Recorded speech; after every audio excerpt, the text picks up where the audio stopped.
Welcome to the American Grit Podcast. Joining us today, our guest, Sidney Gabower. How are you doing today? I'm doing great. How are you? Fantastic. Another beautiful day for democracy. Yes. Just living the dream. I've noticed when people say that they're living the dream, there's just like a little bit of just sadness in their eyes, you know? You don't fully believe it? No, I don't fully believe it. Yeah, I think we all kind of end up doing that one day or another.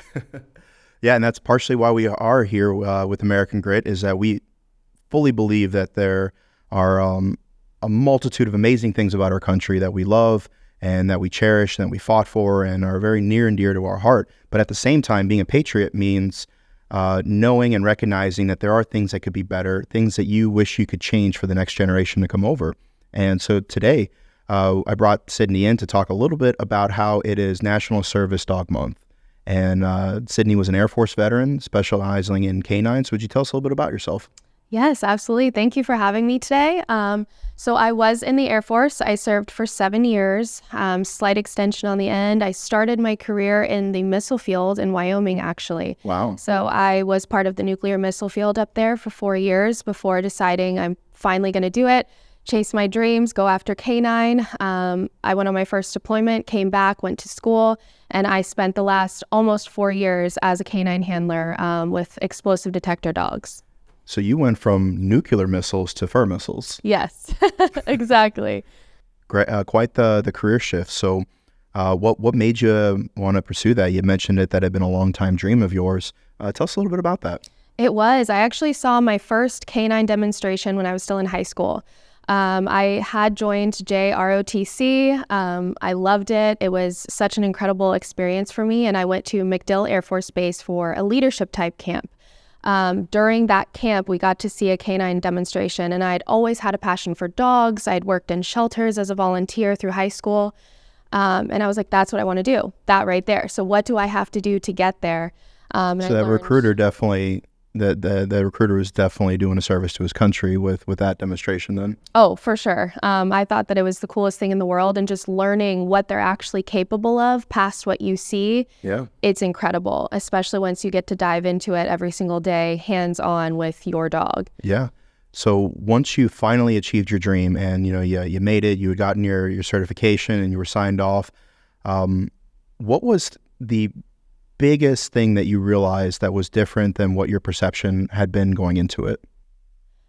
I would have to say that it looks like a lot of show and a lot of fun, and you don't realize the intense work that goes into it every single day.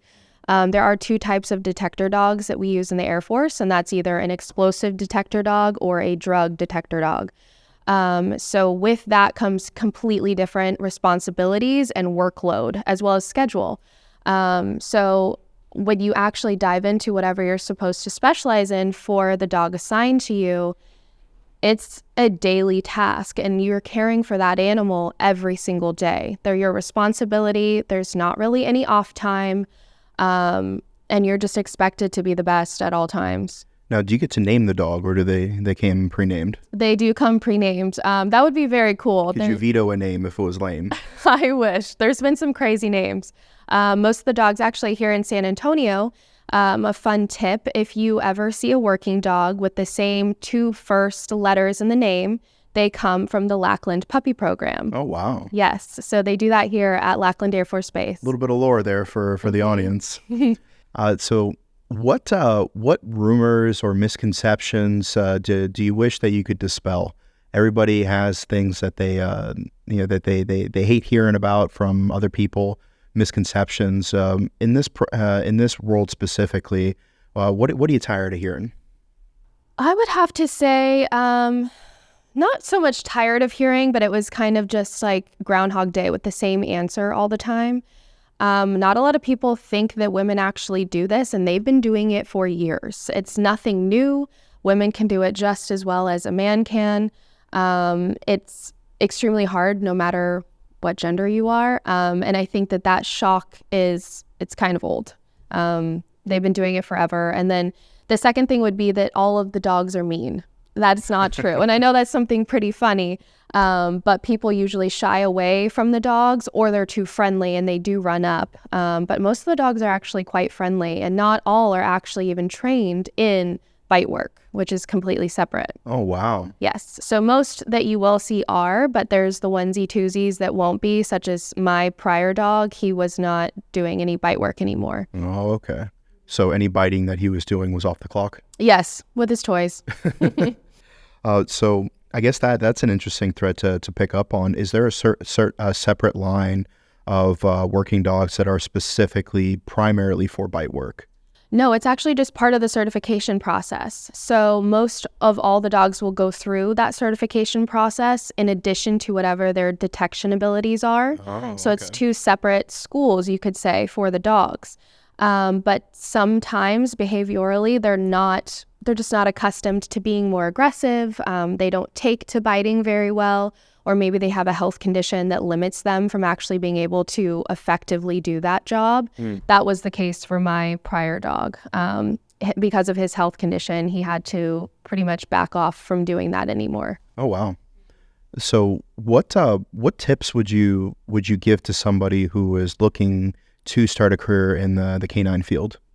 I would say for military, the first step would definitely be to visit your local kennel. Go to the kennel on base, volunteer. That was actually a requirement when I wanted to do it, is I had to put in a certain amount of hours volunteering, training, watching, just learning and soaking up any knowledge that I could from the handlers, the kennel master, the trainer. There's so much that goes into it. And if you're prepared before going to school, you really benefit yourself in that. And the kennel doesn't want to look bad either. Yeah. So they expect a lot from you and they expect to check the boxes. And that's one of the best things I got to do, is work with multiple different handler groups, honestly. Okay. And you mentioned that being a requirement. Are there other prerequisites that we may not be aware of? I don't think so. I believe they did change the rank that you have to be. I think that they accept senior airmen now for the Air Force and, A1Cs now for the Air Force, depending on how long you've been in. Before there used to be a prerequisite as far as time of service, just to kind of get the basic knowledge of the military down, as well as law enforcement, because that's a big aspect of the job. But besides that, that's pretty much it. Usually it's just per kennel. What does the kennel master or the big boss want you to accomplish? That makes sense. So we mentioned in the beginning that it was National Service Dog Month. And I think one of the misconceptions that I've seen from my end on the editorial side is that not all military working dogs are service dogs, and service dogs are not military working dogs. And so could you tell us a little bit of the difference between the two distinct labels? Well, one is, honestly, it's very distinct. I don't personally know of any military working dog that has become a service dog or that is trained in a similar way at all. I think obedience training, the sit, down, stay, those types of commands will probably be the same across the board for service dogs. But when it comes to military dogs, their primary mission is detection of some sort. Yeah. Whereas service dogs, that's not their first responsibility. Unless it's a specific training for like they're detecting a medical condition. Exactly. And that is what a military dog cannot do. Yeah. They're not trained to do that.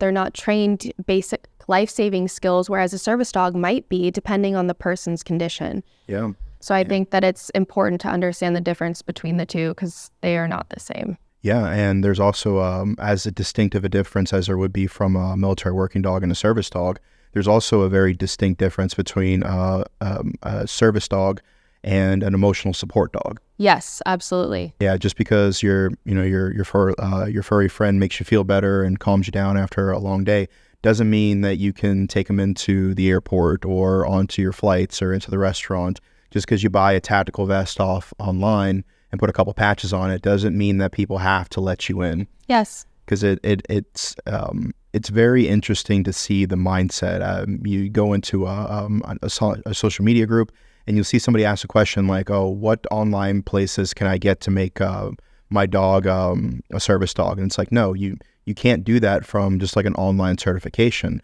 There are places out there that will give you emotional support dog certifications, but those aren't necessarily legally binding. Some places like apartment complexes may accept them as far as like pet fees and stuff like that, but they're not legally required to do so. And for a service dog, that is actually a training process that can take up to a year and may require recertifications along the way. Yes. And I have seen examples of where when a military working dog retires, that they will go through service dog training to get a new set of skills. I have heard of that quite a few times, especially depending on if the handler of that dog, when they do retire, wants to adopt them, which I think is amazing. Oh, that'd be so cool. Some of these people, whether they're still serving or they're veterans, they do have medical needs. They would have a need for a service dog.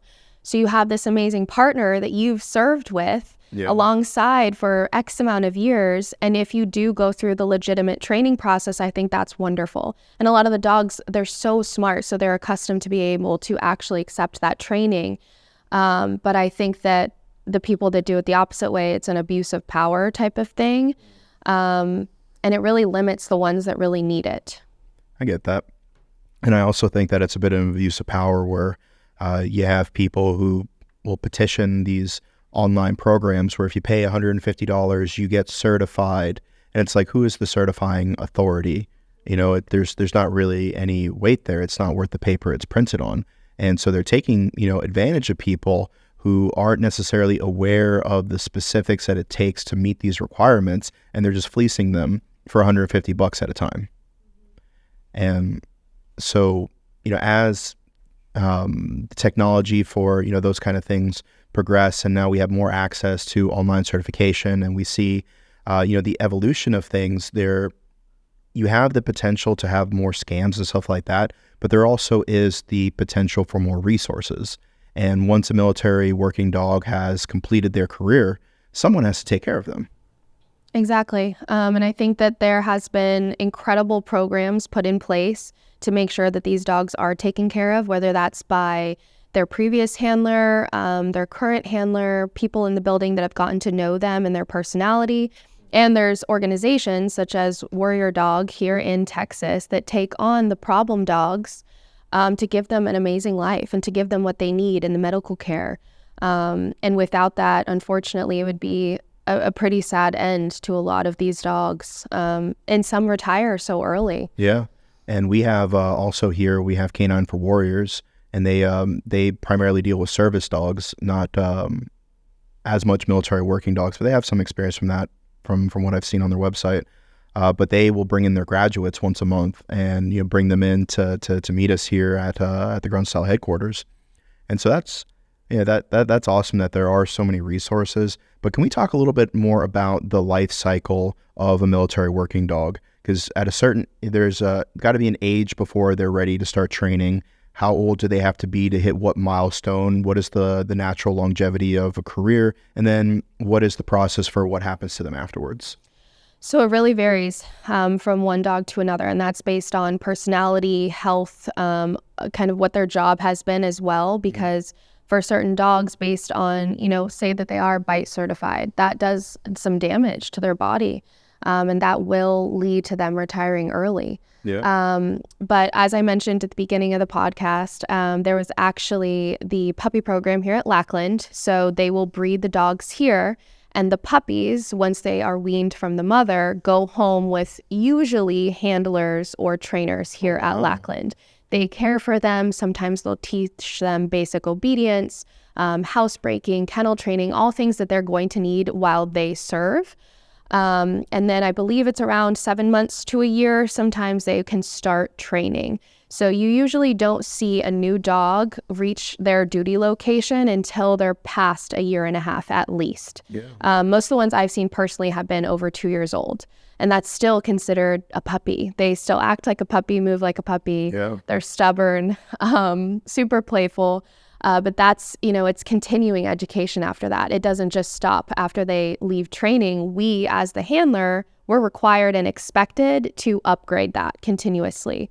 From there, I would say they're pretty much on the job on our schedule, whatever that may be, and that varies from base to base. And then usually, from what I've seen, it's around 7 to 8 years where the retirements start. And again, that can start early based on health conditions or if they have deployments themselves, any injuries. And from there, the adoption process starts. And usually they are eligible to be adopted by their current or previous handler. if they don't have any bites on their record. And what I mean is a non-training bite, if they've actually attacked somebody. Okay. There is a certain number, from what I've heard, that they are allowed to have, and that's usually when one of the foundations will step in to give them a good home if they're deemed as unadoptable. But if not, they usually get to go home with their current handler and just become a couch dog and live a great life. And there's also amazing programs put in place to help with the medical support, which is great. Now, one of the traits that I feel like you've mentioned is the ability to consume new information and to work.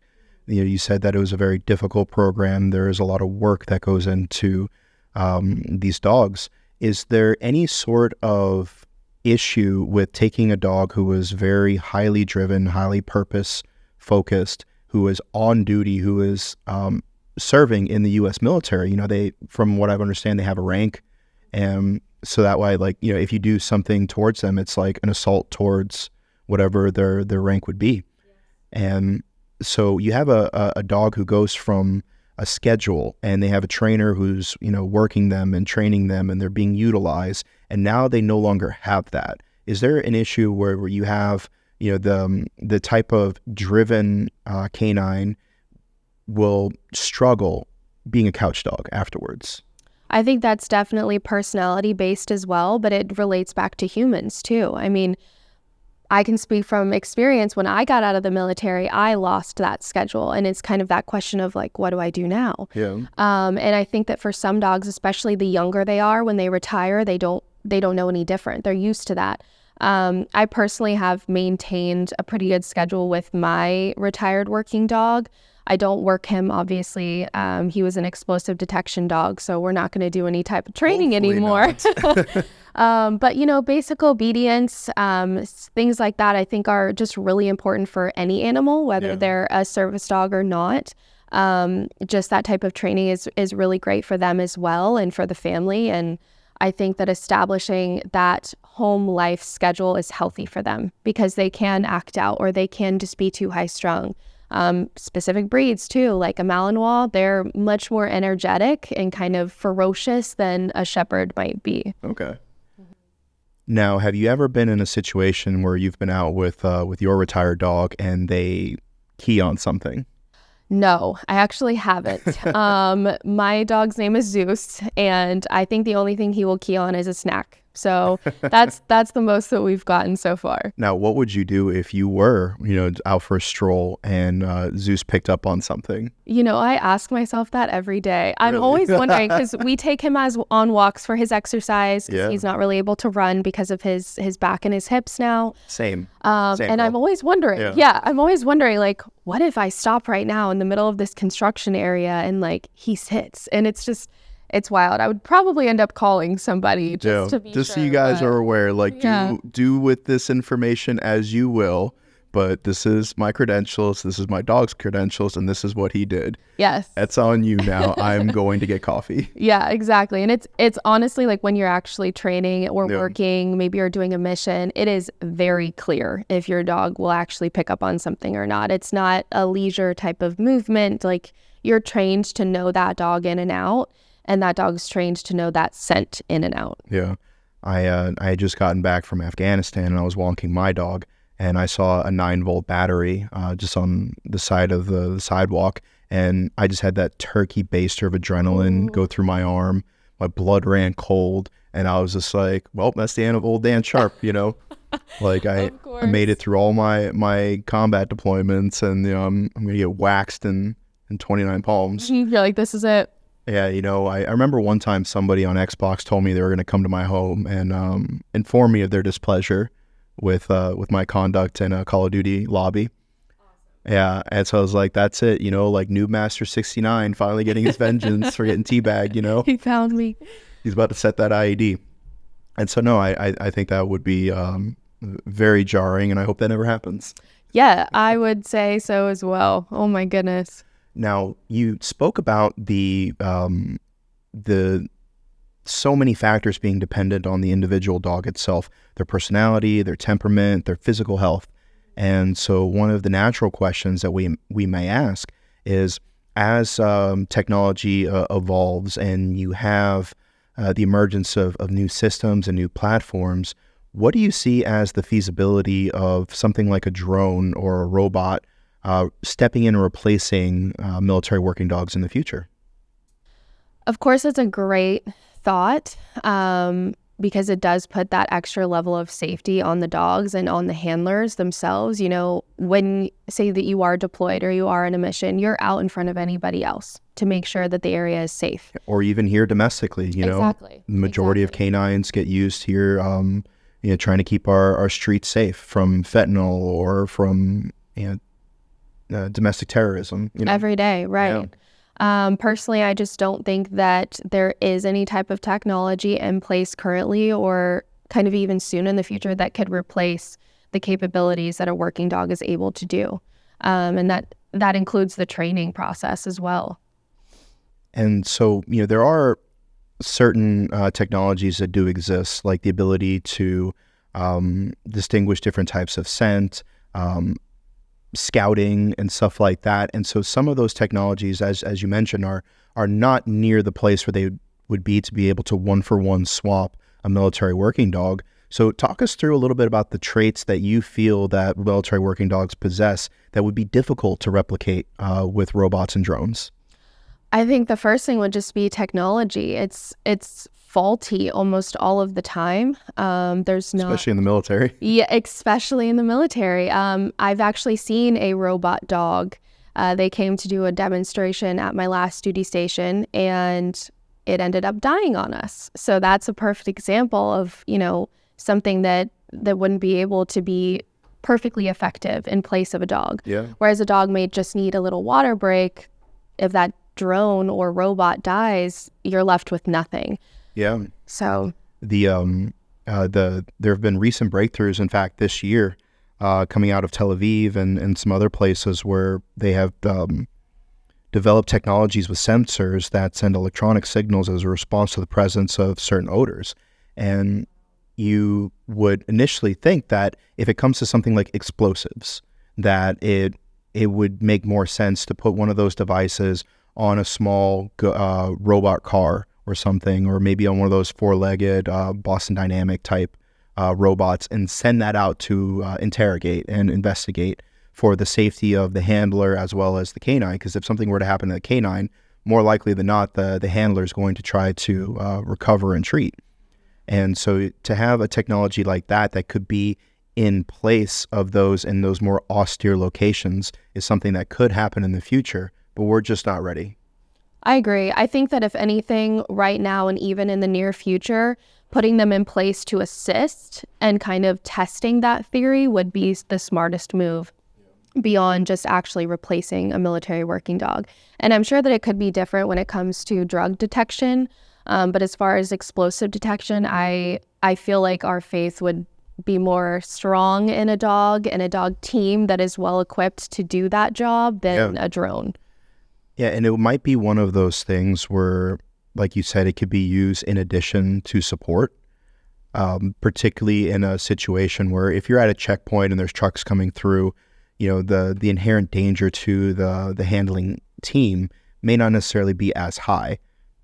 But if you're in a situation where perhaps it's a rescue situation, or maybe there's added elements of danger, and you're going to deploy that initially to help maybe narrow down your search, to limit the exposure to danger that handling team may encounter. Absolutely. I think that would come in handy for sure, because whereas we could send that out first and kind of survey the entire area and report back type of thing, that would assist a lot in saying, okay, well, maybe we should recheck these 2 points or focus on this area. Because depending on where you are, it may just only be one dog team. And as you mentioned, if something happens and they go down, well, at least we have a secondary device that can kind of warn us of what's going on. Yeah, or if you're in a situation where you're moving through rubble and the disturbance of that area were to cause the structure to collapse, then you just lost a drone versus the handling team. Exactly. Yeah, but that technology is on the horizon. And perhaps we'll have a follow-on podcast here in 10 to 15 business years where we can talk about how much worse our knees have gotten and how thankful we are for the new robots. So before we let you out of here, are there any quick tips or hints that you would like to give our listeners when they are doing their basic obedience? Granted, there's a big difference between basic household obedience of a companion versus military working dog, but are there any good habits that you find yourself carrying over into your personal life? I would say the schedule, as I mentioned before. If you want to implement basic obedience with your house dog, even if it's not a retired working dog, one of the best things that I learned as a handler was keeping things the same every day for that dog. They watch you very closely. They learn your tone of voice. They learn your body language. They learn the way that you actually use your hands for commands. So if you change it on them and they get confused, that's not benefiting anybody. So I think that just learning that and staying the same is like one of the best tips. And even my boxer at home picks up on it now. Right on. Like imagine you had a military working dog that retired and got adopted from somebody from Staten Island that talks with their hands a lot. And the dog would be super confused. Yes, it's very precise. Even saying yes, you'll hear a lot of handlers just say yeah if they're talking in a conversation, because yes is an actual cue for a dog. Well, I too respond to praise well. So I can sympathize with that. So where can we find you on social media? I'm primarily on Instagram, although I did just start a YouTube. My Instagram is just Sidney Gabower, and my YouTube is Sidney Gabower as well. So it's pretty easy to find me across the board. Fantastic. Are there any final thoughts you'd like to leave us with? Just that I'm happy to be here. I'm really thankful to be able to share a little tips and tricks and a little of my experience. And I'm really excited to see what K9 is able to do in the future. I think that they're on an amazing track for new improvements, new ways of training, more humane ways of training. I mean, they implemented that forever ago. And I'm just very thankful to be getting more involved in the community now that I'm a veteran. Fantastic. It is very important for veterans to get involved in their community. Much as military working dogs, we also benefit from a sense of purpose. Yes. So thank you for joining us today. Make sure you check out AmericanGrit.com for more news, stories, and updates. And until next time, stay gritty.